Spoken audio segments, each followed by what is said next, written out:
North বে island. এটি coral island নামেও পরিচিত।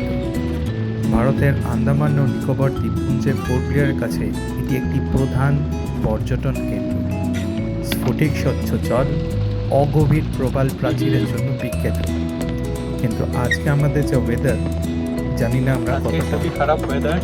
প্রথমে আমরা ভেবেছিলাম পারমিশন পাবো না, কিন্তু at last by grace of God আমরা নর্থ বে আর রস আইল্যান্ডের পারমিশন পেয়ে গেছি। এখন আমরা সেখানেই যাচ্ছি, দেখা যাক।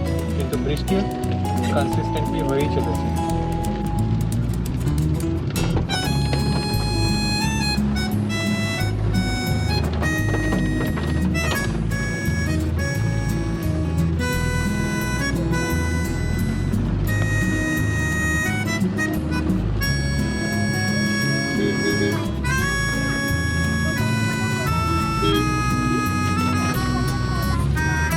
আমরা এখন আজকে রস আইল্যান্ড আর নর্থ আইল্যান্ড দেখতে যাওয়ার জন্য এসেছি জেটিতে। খুব বাজে ওয়েদার, কিন্তু গভর্নমেন্ট পারমিশন দিয়েছে বলে আমরাও চলে এসেছি। দেখা যাক কি হয়।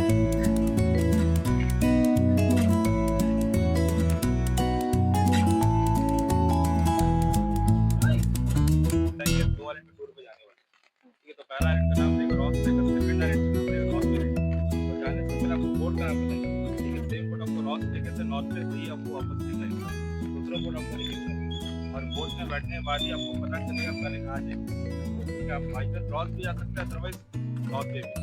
अगर बस रॉस जाते हैं तो रॉस आपको 1 से 1.5 घंटा कुछ नहीं मिलेगा। ব্রিফিং চলছে আমরা কী ধরনের ওয়াটার অ্যাক্টিভিটিস এখানে করতে পারি, যেমন sea walking, scuba diving, snorkelling, glass bottom boat, dolphin submarine ride ইত্যাদি। তো দেখা যাক। ये सब पुरानी चीज जो भी होता है आपको रॉस मिलेगी। अगर आपको चलने में दिक्कत होगा तो एंट्रेंस फीस है बैटरी गाड़ी। ठीक है, बैटरी गाड़ी आपसे लेंगे 100 रुपए तक की एक आदमी।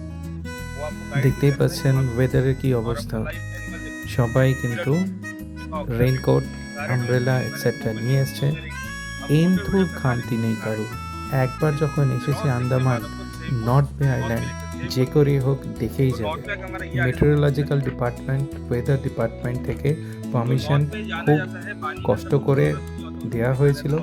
সঙ্গে সঙ্গে আমরা ডিসাইড করি যে যেতেই হবে। সিটা দেখুন, একটু রাফি লাগছে, কিন্তু গ্রিনিশ গ্রিনিশ একটা কালার বোঝা যাচ্ছে। যদিও বৃষ্টি পড়ছে, ওয়েদারটা খুব একটা ভালো না, কিন্তু তাও দেখা যাক কতটা কি হয়। দূরে ওই বোটগুলো দেখা যাচ্ছে, সাইড সাইডে অনেকগুলো গাছ দেখা যাচ্ছে। এদিকটা সামনেটাই একটা আইল্যান্ড মনে হচ্ছে, ছোট একটা আইল্যান্ড। জায়গাটা সত্যি খুব সুন্দর। আমাদের ব্যাড লাগছে, এত বৃষ্টি হচ্ছে।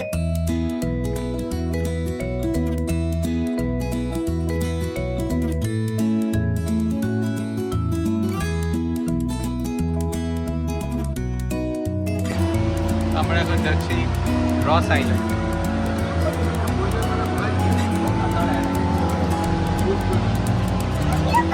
সেফটি ফিচার হিসেবে সকলকে কম্পালসারি লাইফ জ্যাকেট দেওয়া হয়েছে, এবং যদি somehow due to some unwanted events accident হয় তো কীভাবে আমরা ফ্লোট করতে পারবো, কী করে আমাদের সেফটি জ্যাকেটসগুলোকে আমরা ফোলাতে পারবো এবং কী করে আমরা সেফ থাকতে পারবো, সেই পুরো প্রিকশনস আমাদেরকে খুব ভালো করে এক্সপ্লেন করা হয়েছে।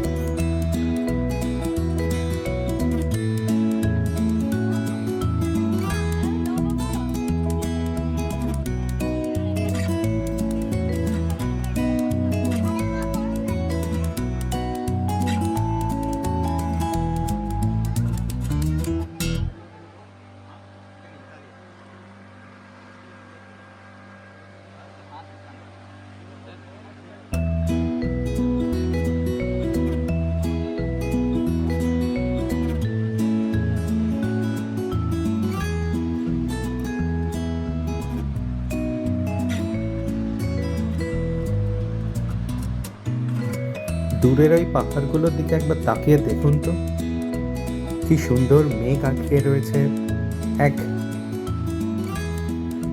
এক অদ্ভুত সুন্দর পরিবেশের সৃষ্টি করেছে, যেটা কিনা আমি আমার ভাষায় ঠিক প্রকাশ করতে পারছি না। আমাদের সমুদ্রের জল কনভেনশনাল ব্লু কালার হয়তো নেই, একটা গ্রেইশ কালার রয়েছে, কিন্তু মাঝে মাঝে যখন উপরের কালো মেঘটি কেটে যাচ্ছে এক অদ্ভুত সুন্দর সি গ্রিন কালারও আসছে। খারাপ কি? সব কিছুই যে কনভেনশনাল হবে তা তো নয়। এই আমাদের যে বোট রাইডটি পোর্ট ব্লেয়ার থেকে নর্থ বে, এই বোট রাইডটি বহুদিন আমাদের মনে গেঁথে রাখবে।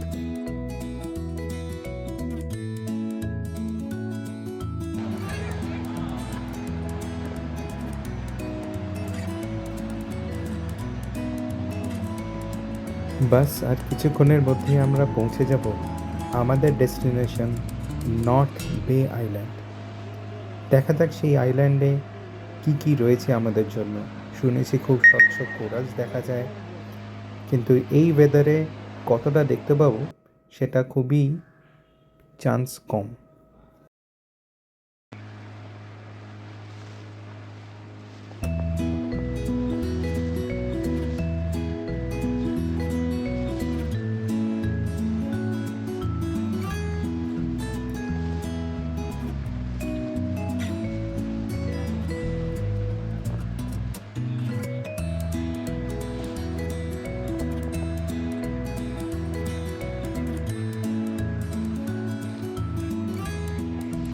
একটা ফেমাস ইংলিশ কোট আছে, the journey is much more beautiful than the destination. আজকের আমাদের এই পোর্ট ব্লেয়ার থেকে নর্থ বের জার্নিটা এইটা সুন্দর এই কোটস দিয়েই ডেসক্রাইব করা যায়। নর্থ বে আইল্যান্ড জানি না কীরকম হবে, কিন্তু এই যে ডেস্টিনেশন যাওয়ার পথে যে জার্নিটা এটা অতুলনীয়। এখন আপনারা দেখতে পাচ্ছেন ওই পার্টিকুলার সি গ্রিন। আমরা এখন এসে গেছি নর্থ বে আইল্যান্ডে। কেমন লাগলো লিনা জার্নিটা? এটা ফ্লোটিং জেটি।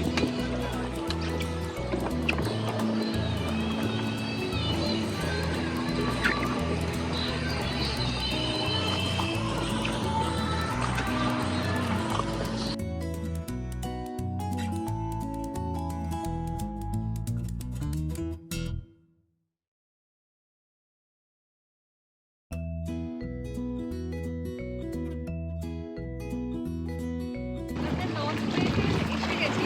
এই যে দেখুন সি এর নিচে কোরাল এখানেই দেখা যাচ্ছে, একদম ক্রিস্টাল ক্লিয়ার। সাইডেই আছে। দারুণ দারুণ দারুণ।